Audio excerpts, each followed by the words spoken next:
for joining us. My name is Teresa Powerski, and I'm the Area Director for Business Development. This month is May, and we are celebrating Mental Health Awareness Month. And we have the pleasure of being in the company of Hickory Trail Hospital. Hi, I'm Landy Blackmore. I'm the Director of Business Development for Hickory Trail Hospital.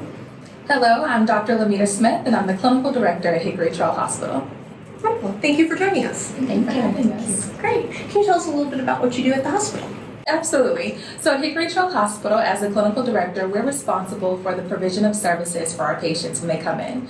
So that includes their treatment planning, their discharge planning, their therapy groups while they're in the facility, and of course collaborating with the community partners for that continuity of care when they discharge. Wonderful. Great. Thank you. Yes, and then in my role as the Director of Business Development, I coordinate a lot of those community relationships and just really help bring resources to the community regarding mental health. So we work with a lot of the Civitas properties as well as other properties and different kinds of referral sources in the community that might need mental health resources. Wonderful. Thank you. Yeah. So when you think of May being Mental Health Awareness Month, what comes to mind to you?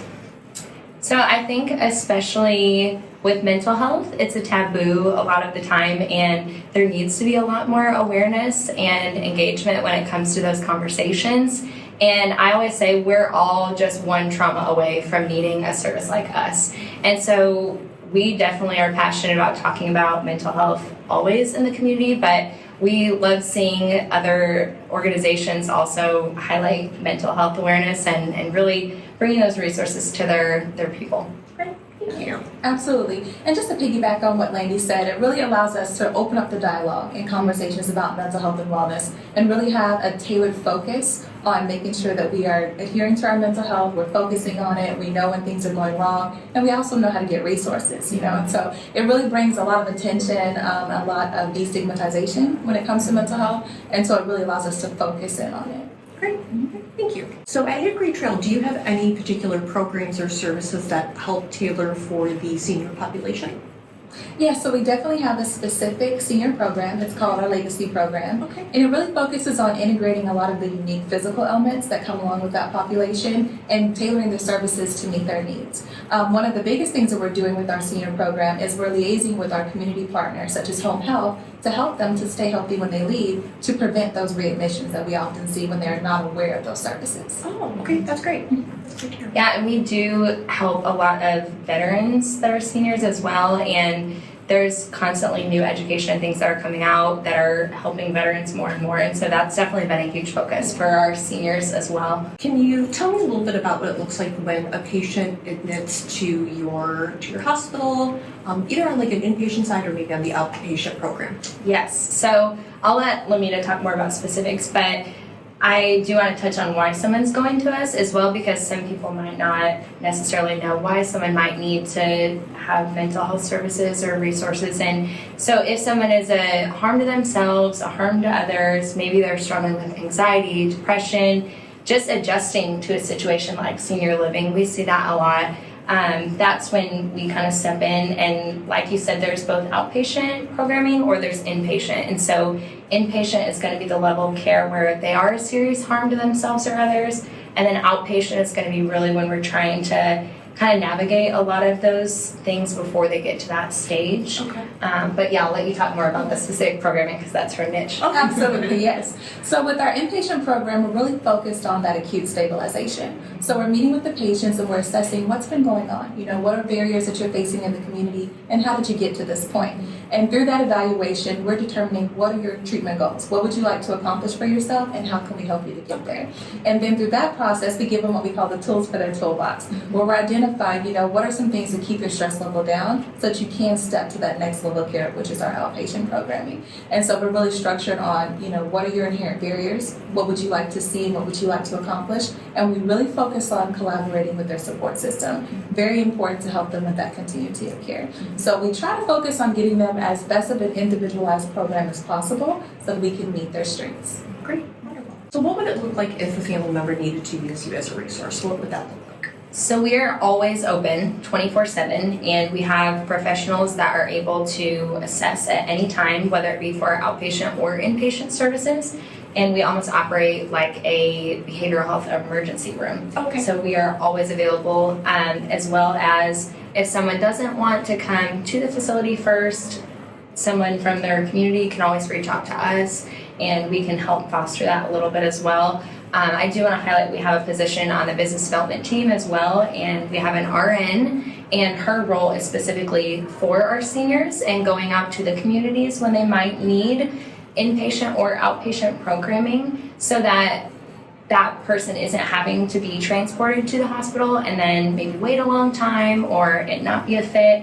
And so we are available to help in that capacity as well. And if you call our intake first or call myself or our business development team, then we can also facilitate our nurse coming out to the community, which is really positive. Yeah. Oh, that's a great resource. Yes. And so can you share with me what therapeutic interventions are available at your hospital for your patients? Sure. So in addition to medication management, we provide a variety of modalities for our patients. So we have recreational therapy that includes music therapy, movement, yoga therapy, just different things to get them moving around, because everyone doesn't always benefit from talk therapy.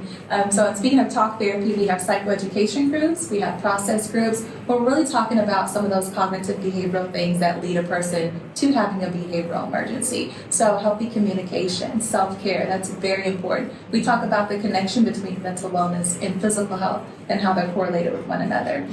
So in addition to that, we have all of our different services. We have cinema therapy, we have horticulture, so we have a garden outside that they get to participate in. And so we just try to provide a varied amount of interventions to meet all the different needs and abilities of our patients. That's great. I love that. What indicators cue you to have conversations with families that it might be a good possibility to have them look into senior living communities as a next best step for them? You know, it definitely starts with them letting us know that they're not sure how to care for their loved one, or they don't have the ability or the capacity to do it. You know, a lot of our family members are full-time workers, they're full-time employees, and then they're tasked with also trying to care for their loved one, and they just don't have the ability to do it, or they don't have the resources to do it. And so when we start hearing that exasperation, where they're saying, I'm overwhelmed, I can't do this, I don't have time for this, or we don't have enough people in our family that can assist me with this, that's when we start to know, okay, maybe you need some additional support, and we can start talking about those senior living communities as an option. And a lot of times they don't know that this is an option. And so sometimes we're having that first conversation with them and they don't even realize that there's an opportunity for that. Right, absolutely. It's similar here as in Arabella of Red Oak. So we have, independent living, assisted living, and memory care. And so senior living looks very different now than what it used to look like. And so just getting those small levels of help at different levels of care can be a huge help for the family, and still keeping their level of independence as they continue to age in place, and still be able to get that help that they need and have the family be able to live the life that they need to live as well, and still support their family member.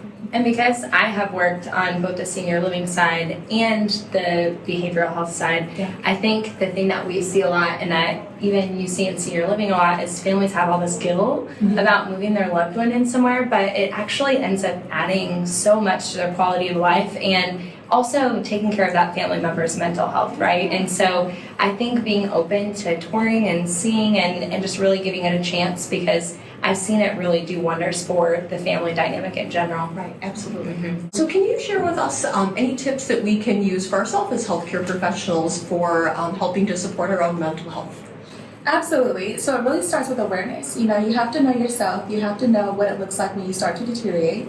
You have to know what it looks like when you need help, and what your positive coping skills are, what helps you to stabilize, and share that with your loved ones. That's very important, because sometimes we start to deteriorate, we may not even notice it or recognize it within ourselves, but if we share that information with our loved ones, they can say, hey, I noticed that your hygiene started to decline, or you're not as outgoing as you used to be, and they can help to step in and help us out and support. The biggest thing is having some positive way that you're decompressing at the end of the day, and that you're doing it proactively. Very often as social servants, we wait until we're, it's out of control before we start to get help. And we're really good about recommending people get help and not taking our own advice, right? And so it's very important for us to make sure that we're engaging in those things we love, that fill our spirit and fill our cup back up on a regular basis. That way, when we have a difficult case or we have someone who really needs our support, that we're pouring from the full cup and we're at capacity where we can help them, and we're not depleting ourselves in the process. Yeah. And that's a great suggestion. I feel like a lot of times we're talking to our family members too, and we're encouraging them and giving them tips, and